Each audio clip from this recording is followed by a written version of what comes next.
mujja kutya ensi mwetankulidde. Kakati meeting zasooka ne zituula. Muhammad Luswa Luwemba nga yakamala Ssegirinnya Muhammad okufa.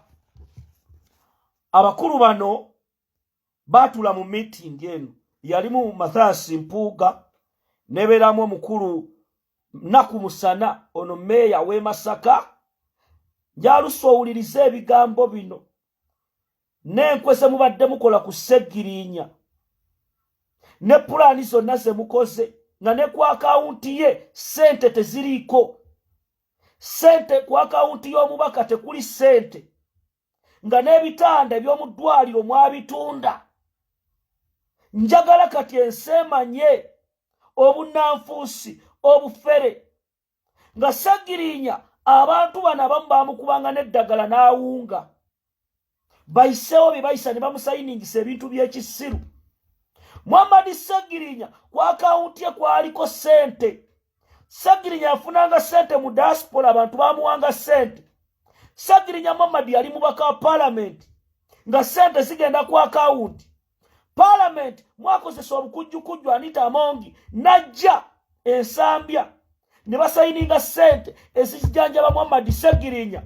Luswa wawadde bano bakwezi n'abalala batambula bagamba mbu weewola ssente. Okiteeke munda mu bbe eby'obugagga bya Ssegirinnya. Ennyumba ye ey'Ekasangati nemmwe ngenda baabya basiru mmwe. You cannot joke with the power of the people. Kakati meeting gye mbadde magambe yasooka yatuulamu Muhammad Luswa Luwemba, Naku Musana, netuulamu omukulu Mathias Mpuuga. Omukulu ono mulaba muyita Lusiba akola ku Parliament, ne Anita Amongi yali ku ssimu. Meeting eno yasooka kutuula waka e Kaddugala Masaka, nebeeramu Bagonza Thomas Kasagga.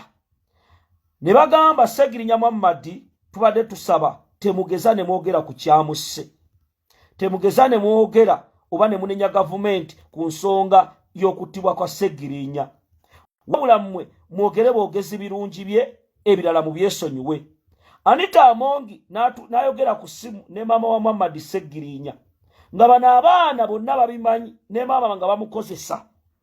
Era munnange ekyewuunyisa byonna bye mwalaba bannamwandu bali bonna sima bamulekwa batwale eri, byonna ng'abantu bano babitegeerako. Muhammad Luswa lwaki yazze independent? Njamuwulirize. Muhammad Luswa Luwemba right now state ye controlling government ya Museveni. Era Mathias Mpuuga yasooka n'amunoonya Luswa n'azaala wa Mpuuga n'agamba nedda. Mpuuga n'afuna omukulu gwe bayita sweet cake Mutazindwa Muhammad, nga Erias Lukwago bwe yasisinkana Mutazindwa ye yagaana n'agamba agenda kuwagira Luyimbazi na Lukoora. Mutazindwa Muhammad mumumanyi yayita sweet cake. Oyo Mpuuga ne mukaaku ne bagamba gwe bagenda okuwagira. Luswa Mpuuga n'addamu n'amukubira essimu n'amusaba ebigambo bino wammanga, mbadde nsaba tukwatagane. Luswa n'avuga akamotoka ke mukamanyi kana akatini n'agenda ku Koloping House abamanyi Makerere Kavule. Mpuuga we yajjira ne muganda we Kagumba ne Lusiba Ali ne basinkana awo, kubanga Bagonza Thomas olwokuba kansala waawo Wandege yateesa ekifo ekyo. Bagonza Thomas meeting n'agituulamu.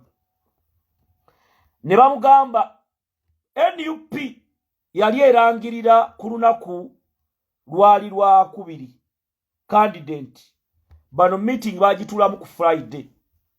Mpuuga n'amugamba sigenda kujjayo face mu kalulu ke Kawempe, wabula mmaze okwogera ne Yoweri Museveni ne Speaker Parliament okulabanga tukuwanguza ofuko mbaka parliament owe Kawempe North. Mpuuga n'amugamba right now sina kibiina nga Democratic Alliance. Wabula nze nga nze nsobola okukuwagira nga tukozeseza state funds. Muhammad Luswa Luwemba ne bamuwa essimu direct n'ayogera ne Ssaabatemu Yoweri Kaguta Museveni. Mwawulirako information Nuwa Mutwe gye yayogerako emabega kaawo. Information Nuwa Mutwe gye yayogera mwagiwulira. Kaakati Muhammad Luswa Mpuuga n'abasaba bagende basinkane Speaker Parliament. Bamusinkana abamanyi Kingdom House ekizimbe ekyo ng'otuse ku Parliament. Bagenda abantu bano wammanga njamuwuliriza ebigambo bino. Information eno mugifune ani yatta Sseggirinya bamukola ki era lwaki omukulu gwa Sseggirinya abayaaye bamafias baagala okusaanyaawo. Bamafias bali mu kuwakanya Sseggirinya kye yali akkiririzaamu. Bamafias balina state okulaba nti akalulu k'e Kawempe North bakabba nga bwe babba akannakwedde. Bamafias tetusobola bakkiriza kukola buvuyo bwabwe. Bamafias tetusobola bakkiriza kukola buvuyo bwabwe. Wuliriza. Muhammad Luswa Luwemba. Muhammad Luswa Luwemba ne munne Thomas Bagonza ne bakwata ne basituka ne bagenda ku Kingdom House. Bwe batuka ku Kingdom House ne basinkana Anita Among ne Mathias Mpuuga yali abalinze dda ne boogera. Anita Among n'akakasa nti Sseggirinya yali mukwano gwe. Anita Among n'akakasa nti balina okulaba nti ligase ya Sseggirinya bagitwala. Kaakati ne bamusaba mu meeting eyo jangu independent tugenda kuteekamu ssente. Miliyoni 10 yavaawo nazaawo. Kwe kutimba ku bipande ambulance bagiterezeeko woofiisi n'afuna ne woofiisi. Saba mukulu alina ne woofiisi atannalayira. Alina woofiisi. Ezibiri bya Sseggirinya woofiisi yavaayo dda. N'akola woofiisi ze, entebe mweziri, TV mweziri, nga byonna bamugambye seti nga gwe mubaka. Kaakati ekiseera bwe kituuka kaadi ku makya Mpuuga amukubira ne Lusiba Ali amugamba togenda ku kitebe kya Nuupu. Bwe bakubuuza gamba tebampise. Nolaba omusiru nga baamuyita baamukubira essimu ne bamugamba jangu. Era ono ali mu kwogera mu tebaamuyita ono Muhammad Luswa awoza mbu ajja independent. Nga ye mwennyini bwe yagenda ku malaalo ga Sseggirinya ng'agenze okukola eby'obusiru. Avuddeyo ajja alimba bannayuganda mbu yasiramuka. Ekiriba tokiina. Ekiriba tokiina wasiramuka ddi. Tubadde tunywa ffenna ogundi ebyokunywa. Nao wasira bannaye temuzanyira ku busiraamu Luswa. Luswa tubadde tunywa na ffenna ka bia. Tubadde tunywa ffenna ka bia. Nze mbadde mukwano gwo. Era bwe wavaayo ne ngamba walizanyidde ku ddiini endala ne si ku busiraamu. Nze Katongole mpa eddiini. Nze Katongole eddiini njiwa ekitiibwa ne Luswa. Saagala kwogera by'obadde onywa. Saagala kwogera by'obadde olya. Bwe nava ne ngamba subhanallah walizanyidde ku ddiini endala. Okimanyi Katongole ndi Mukatuliki. Era nange nali manyi tambula na Mukatuliki munnange. Nga bwe tukyama ngenda okulaba Seeka asolobeza. Nenga ono gwe mbadde nsolobeza naye. Era Muhammad Luswa Luwemba bano Bagonza Thomas mutuswazizza erinnya lya Sseggirinya ne mugenda kuwulira akalulu. Nkukakasa ne bakuwa bilioni 5 Luswa togenda kuwangula kalulu k'e Kawempe. Togenda kuwangula kalulu k'e Kawempe. Omutudde awo oli mukola komedi omwana w'omusajja Naggirinya omuleese omutadde mawulire musimanya bakulonde oli muganda wa Segirinya Kawempe omuntu atanga madiini mumwegendereza NUP kibiina ky'abanna Uganda Kyagulanyi president n'alagira abaana mwesuula mwe komanyi Bobi Wine Kyagulanyi sentamu banna Uganda tekibangawo ekibiina ne kituula ne kigamba ebintu bibeere mu kamera akalulu Kawempe Kyagulanyi si muganda wa Nalukoola Lubongo ya si muganda wa Nalukoola Nyanzi si muganda wa Nalukoola tulinawo abakulembeze nga badde bawagira Magala Umaru ne bwe batuuka ku ground nga bagamba mu debate Nalukoola kati bwe tubagamba ebigambo bino njagala mubiwulirize bulungi ne ono n'omujjaka n'akuba abana baba abaki omuntu akujjeeko lwaki okuba essimu why do you call njabagamba byonna ebigenda maaso biri state funded Muhammad Lusa Luwemba Segirinya yayingira parliament lwa Bobi Wine lwa NUP Segirinya n'akola buli kimu ligase ya Bobi Wine ebitanda bya Segirinya mwabitunda ne mubikuza omubaka omwe Nakaseke sene ne ziriibwa eddwaliro ligaddwa omusajja akyali mugundi mukomera ageno sanga ebitanda bitundiddwa ebyuma eby'eddwaliro bitundiddwa akaunti kati Kasagga jangu okimanyi abantu babawadde emirimu waliwo Kasagga kati Mpuuga yamuwadde n'Anita Amongi agafuuka driver ku parliament oyo Kasagga abadde Segirinya gwe yawa obuyinza ku akaunti ze sente Kasagga sente ne balya ziri ne balyoka bayendeguza Segirinya afudde nga ku akaunti abasajja bamanya dda agenda kufa era nga abamu balabika ne mubasawe baleeta kubamu eri mutwala mu weeks 2 eri mukyusa face nga balaba omulyo gubali bubi naye Muhammad Lusa Luwemba ogenda kakasa moja independent ulira byali mu kwogera gwe olaba nti osowangula obaka bwa parliament ye Kawempe namwe bannakawempe munsobe ulira ulaba kansoke mbalage uliriza omukulu ono njamuulirize ebintu bino wammanga kubanga njagala mulabe nyakaluwa kano ulira nindako netu beyagenda nabo bo mwabetegereza mukwewandiisa indako nakenya balaga kaluwa kakano indako kubanga abasaaga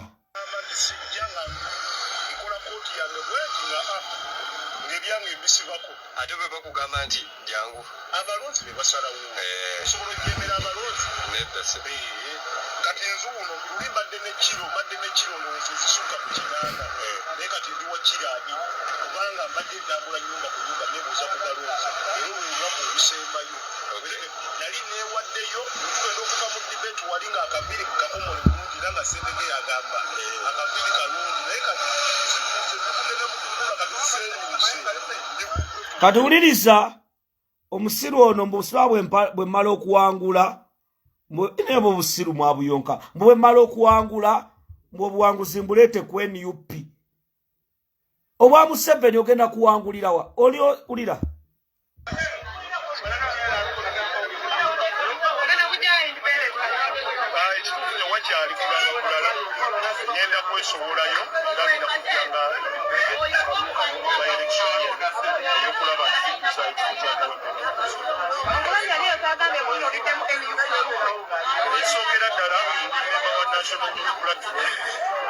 nekirala bwakizize abantu abantu babadde bafunye babaddewo gaabo mu balonzi baffe bagamba kutajja kugenda kawawinga ate nga nze ndikabona ngo neenaani so neŋamba okusaba kw'abantu okubanga okusaba kwabwe nga nzije era wiini eno bwevangula ngenda kugitwala mu kitebe kyaffe kubeere okubeera ntudise mukuleeta ulira kawo n'omusiru olowooza NUP twakafuna mubaka wa Kawempe North yekka oleta wini kyeyo obusiru gwatasoka aganya okukiririza mu kibiina wafubutukayo ne bakubuuza noge ekibiina kyaffe kikyali kito naye kayewulira obunnanfuusi ng'oza abantu basiru.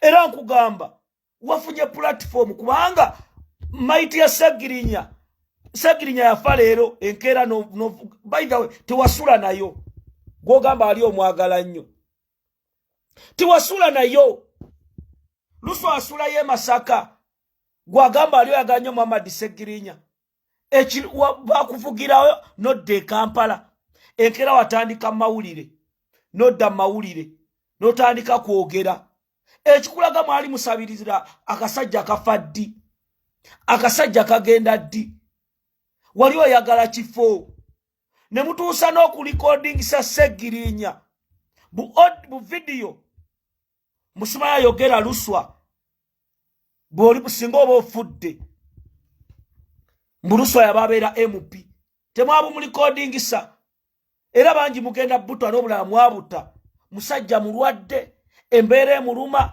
mumugamba yogera mumulaga nti entaana ogenda ddala ogwo guba mutima ki ne ku Ssegirinya yakujja eri Luswa ng'osula mu bikere yali akamala okuwangula naggulira akamotoka ako k'oyina akampi ne ku ofisi ng'akusasula n'essaawa zino temwalikoze kye mukoze Kasagga Ssegirinya erinnya lye mulyonoonye mwattira abaana ba Ssegirinya future abantu bali mu diaspora abantu bali ebweru w'eggwanga nga baagala Naggirinya mwe ne mugala ne mukwata ssente mama Naggirinya laba gy'asula laba embeera gy'alimu omwana Naggirinya Museveni aweerere Naggirinya Anita aweerere Naggirinya temulaba okujooga obusiru bwe muli mu kwolesa kyolooza tewali mu nuupu tewali muntu bweru wa ggwanga asobola kuweerera Naggirinya